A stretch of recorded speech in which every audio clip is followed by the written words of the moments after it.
ye kofa ko Assin North na fitiano pano said ye dia bro say higher election headquarters no ne be top phone bia ne ye de bro me nko Alfred amoho ne nkomo Alfred oti enka ye mo ha ye da say sabre ura jeche question Adom Kasee exclusive ye ne di nkomo why biem na adru ne so den e koso e grounds right sisi am no Kasee die se de udi kan e no eye IGP any police Adom no Asia eye political parties in for and as a electoral commission thing for ewo eye Assin ku awo he kwan abefa so abato a eba so no ebe Assin nko a oje political parties na NDC for MP for ewa ha Jemteni owe si dinketia ewa ha owe fifikweti ewa ha Professor C the regional chairman ewa ha Assin MP for ahodo owe to bi kwa chino ne chese MP for ahodo ne bebebe owe samwasapon omo nyina be gina NDC amani ku na nemu a wotie de ekoso sanso na ewo MP4 no afemu no yewura makmenu ewa hanmu yewo nanabi ewa hanmu sanso na yewura herikote awoye Greater Accra Regional Minister no eni mpinifo ekukudem bebre na wo MP4 no afem afeoba isia ura sebokweku na afei Central Regional Director of Electoral Commission na afei Assin North By-Election wo hwe hanso so ewa ha LPG any independent candidate I want to gina mu bi no so no wonso na mfifo ewa ha na ebra ye nkenkrefo nyina yesi hu bi o mo share meeting na se ye introduction wie ye no dia nkenefo de tuga ene se obedi kukuomu enkomo oda wo ho de wo ye introduction wie no wo kasa kukuomu nkomo a wo bedin die nkenkrefo mo obra kakra na se nkomo twetwe a wo betwetwe ni nyina ba wie ya na ye de interview bi a person sim bi a person ebusa no ni ebusa amoma chiri ni mo ansa na mo be ka kire nkenkrefo se ye nko na chiri ya ba no dia ye tie se wo mo eka me tie se wo mo kan ene se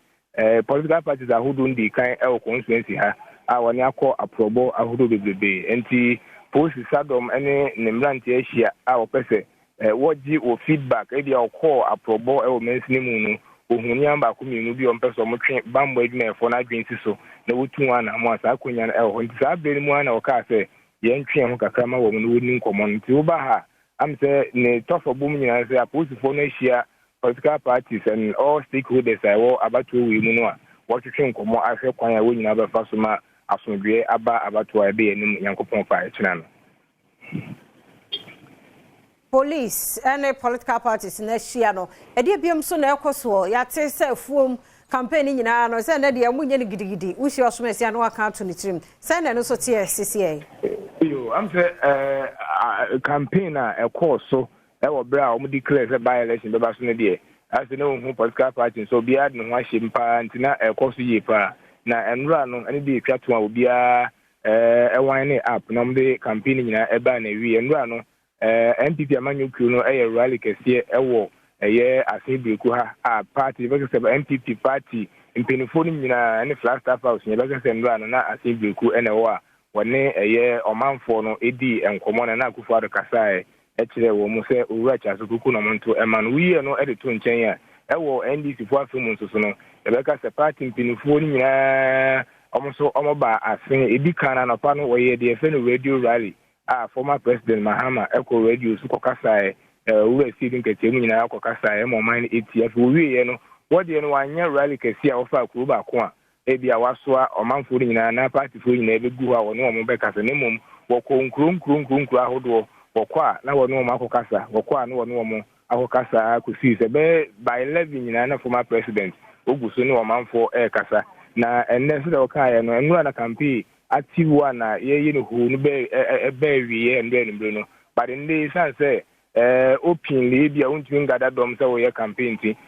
da mo da so anenem ate se omuguso ne omanfo kasa se omonto abama obi a candidate oton no edema omanfo but wo ba Assin sisi ya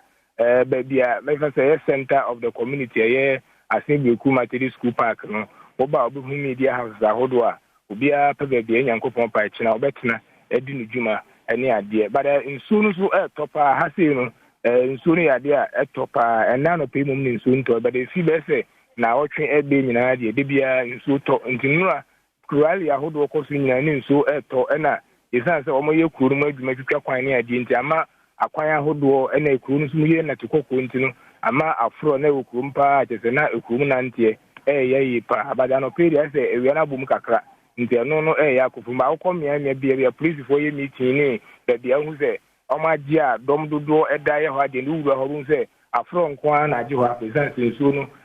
eguso a hadwene ewa ha no but in all no asomdwe ewa ha political parties nyina aye won tutu ye search na electoral commission board say nkwa bibia be kama electoral areas ni makomako 18 ena polling stations no makomako 99 ene ye hwese na Alfred, yeah, that's it. Papa. Yamani body Alfred mo na yetene nkaniti.